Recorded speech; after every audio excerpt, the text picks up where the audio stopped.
वंदे मातरम बाल दोस्तों, आज हम पार्ट 3 समझदार नन्ही कहानी की स्वाध्याय पोथी पढ़ेंगे। स्वाध्याय पोथी का पहला प्रश्न है, प्रश्नों के उत्तर के लिए उचित विकल्प चुनकर विकल्प का क्रम चौरस में लिखिए। पहला, नन्ही ने बिच्छू को कहाँ फंसा हुआ देखा? तो नन्ही ने बिच्छू को दलदल में फंसा हुआ देखा। सी। दूसरा, बिच्छू को क्या सूझी? तो बिच्छू को शैतानी सूझी। डी। तीसरा, बिच्छू ने किसकी बात अनसुनी कर दी? तो बिच्छू ने नन्ही की बात अनसुनी कर दी। बी। चौथा, बिच्छू ने किसे डंक न मारने का वचन दिया? तो बिच्छू ने निर्दोष को डंक न मारने का वचन दिया। ए।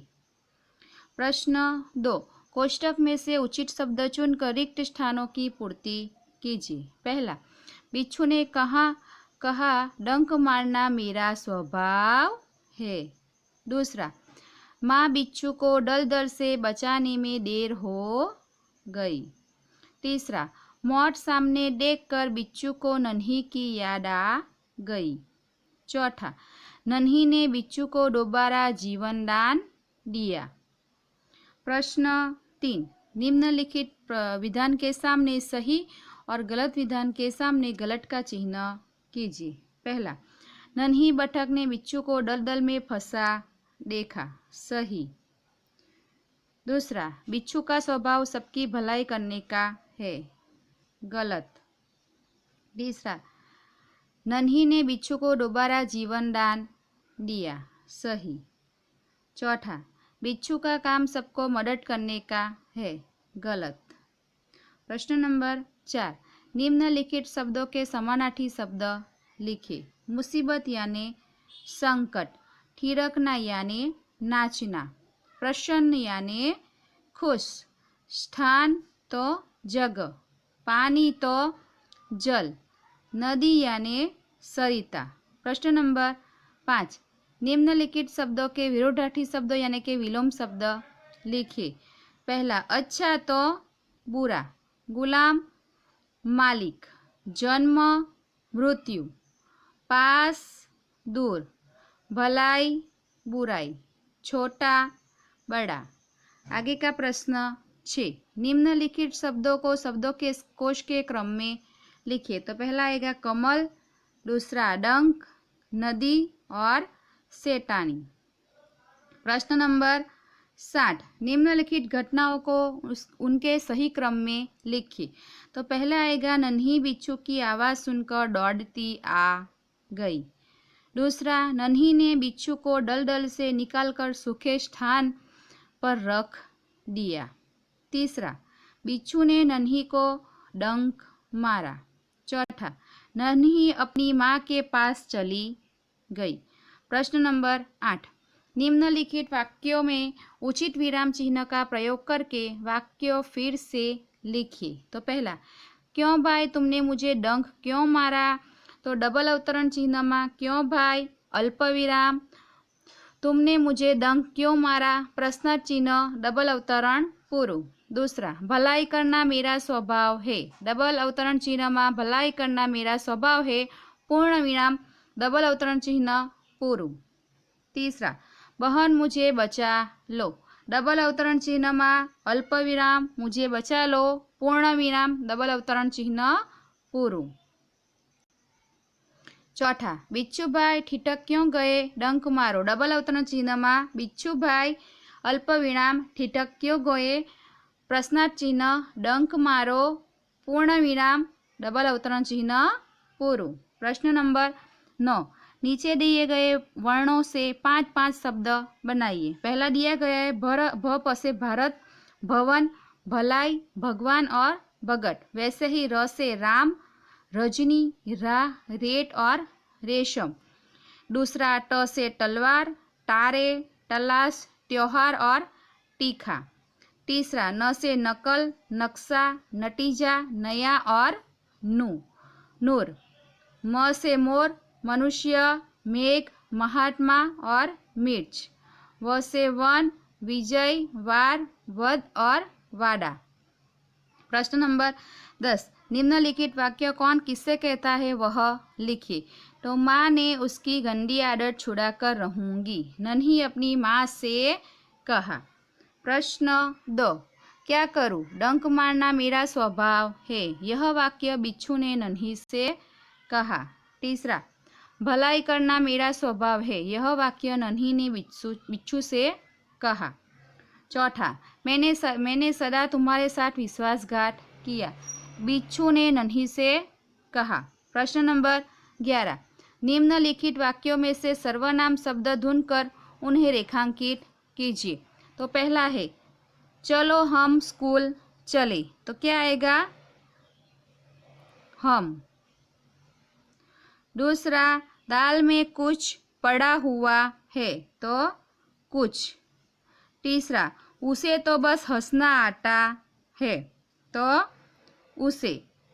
चौथा, वह अपने आप खड़ा होने लगा, तो वह। पांचवा, मैं तो बहुत प्रतिभाशाली हूँ, तो मैं। छठा, आओ हम खेल खेले, तो हम। सातवां, तुम्हें मेरी कविताएं अच्छी लगी, तो मेरी। आठवां, यह आपकी किताब है, तो यह। प्रश्न नंबर 12, निम्नलिखित मुहावरे के अर्थ लिखकर उनका वाक्य में प्रयोग कीजिए। तो पहला, वचन देना यानी के वादा करना, तो उसका वाक्य है महेश ने प्रकाश को मुसीबत में सहाय करने का वचन दिया। दूसरा, मन डोलना यानी के विचार बदलना, वाक्य डॉक्टर ने मना किया था फिर भी मिठाई देकर मेरा मन डोल गया। तीसरा, राह देखना यानी के रास्ता दिखाना, राम ने कई लोगों को जीवन जीने की सही राह दिखाई। चौथा, थिरकने लगना यानी कि खुशी से नाचने लगना, वाक्य संगीत की आवाज़ सुनकर मेरे पाँव थिरकने लगे। पांचवा, अनसुनी करना यानी कि ध्यान न देना, गुरु की बात को अनसुनी करने वाला छात्र कभी सफल नहीं होता। प्रश्न 13, निम्नलिखित प्रश्नों के उत्तर एक एक वाक्य में लिखिए। तो पहला, बतख का नाम क्या था, तो बतख का नाम नन्ही था। दूसरा, बिच्छू कहाँ फंस गया था, तो बिच्छू दलदल में फंस गया था। तीसरा, बिच्छू को क्यों पछतावा हुआ, तो नन्ही ने उसे 2 बार जीवन दान दिया, फिर भी वह उसे डंक मारना चाहता था, बिच्छू को अपनी बुरी आदत पर पछतावा हुआ। चौथा प्रश्न, नन्ही ने बिच्छू को बचाया फिर भी बिच्छू उसे डंक मारता है, क्योंकि डंक मारना बिच्छू का स्वभाव है। प्रश्न 14, निम्नलिखित प्रश्नों के उत्तर 2-3 वाक्यों में लिखिए। पहला, बिच्छू के स्वभाव के बारे में नन्ही को क्या बताया, तो बिच्छू अपनी गंदी आदत का गुलाम है, तुम उसे चाहे कितनी बार बचाओ वह बार बार डंक मारता रहेगा। प्रश्न नंबर 2, नन्ही बार बार बिच्छू को क्यों बचाती है, तो बिच्छू दलदल में फंस गया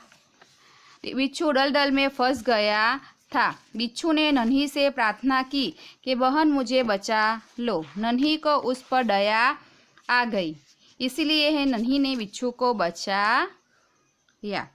तीसरा प्रश्न, डंक मारने पर नन्ही ने बिच्छू से क्या कहा, तो नन्ही ने बिच्छू को दलदल से निकाला, बिच्छू ने इसके बदले में नन्ही को डंक मार दिया। उस समय नन्ही ने उसे कहा, तुम अपनी गंदी आदत छोड़ दो, नहीं तो कोई तुम्हारी मुसीबत में सहायता नहीं करेगा। प्रश्न नंबर 4, नन्ही ने अपने स्वभाव के बारे में क्या कहा, तो नन्ही ने बिच्छू से कहा कि भलाई करना मेरा स्वभाव है, मैं तुमसे बदला लेने के लिए अपनी आदत क्यों छोड़ दूँ, मेरा काम बचाना है, मैं मुसीबत में पड़े को हमेशा बचाती रहूँगी। प्रश्न नंबर 5, निम्नलिखित प्रश्नों के उत्तर सविस्तार लिखिए। पहला, बिच्छू ने विश्वासघात उपरांत नन्ही उसके साथ कैसा बर्ताव रखती है, क्यों, बिच्छू के विश्वासघात के उपरांत नन्ही उसकी मदद करती है, नन्ही का स्वभाव सबकी मदद करने का है, नन्ही अपनी अच्छी आदत बिच्छू के बुरे स्वभाव के कारण छोड़ना नहीं चाहती। दूसरा, यदि तुम नन्ही की जगह होते तो बिच्छू के साथ कैसा बर्ताव करते, सोचकर लिखे। यदि मैं नन्ही की जगह होता तो मैं भी नन्ही की तरह बिच्छू को मुसीबत से बचाता। हमें सदा दूसरों की मदद करनी चाहिए। हम जिसे मदद करें वह भले ही बुरे स्वभाव का हो, मगर हमें उसके साथ अच्छा व्यवहार ही करना चाहिए, क्योंकि ऐसा करके ही हम उसकी बुराई का अंत कर सकते हैं। प्रकल्प कार्य। नीचे दिए गए चित्र का वर्णन अपने शब्दों में कीजिए। तो यह चित्र एक सड़क पर हुए अकस्मात का है। यह अकस्मात 2 कार और 1 मोटरसाइकिल का हुआ था। अकस्मात के बाद एम्बुलेंस तुरंत पहुंच गई। इस अकस्मात में जिन व्यक्तियों को चोट लगी थी होगी उन्हें अस्पताल ले गए होंगे। कार में लगी आग को बुझाने के लिए फायर ब्रिगेड को बुलाया गया होगा। वहां पर पुलिस को भी बुलाया गया होगा। उन्होंने अकस्मात से संबंधित कार्यवाही की होगी। अकस्मात से घायल लोगों के सगा संबंधियों को तुरंत संदेशा दिया गया होगा। तो बाल दोस्तों, यहीं पर हमारी स्वाध्याय पोथी खत्म होती है। अस्तु।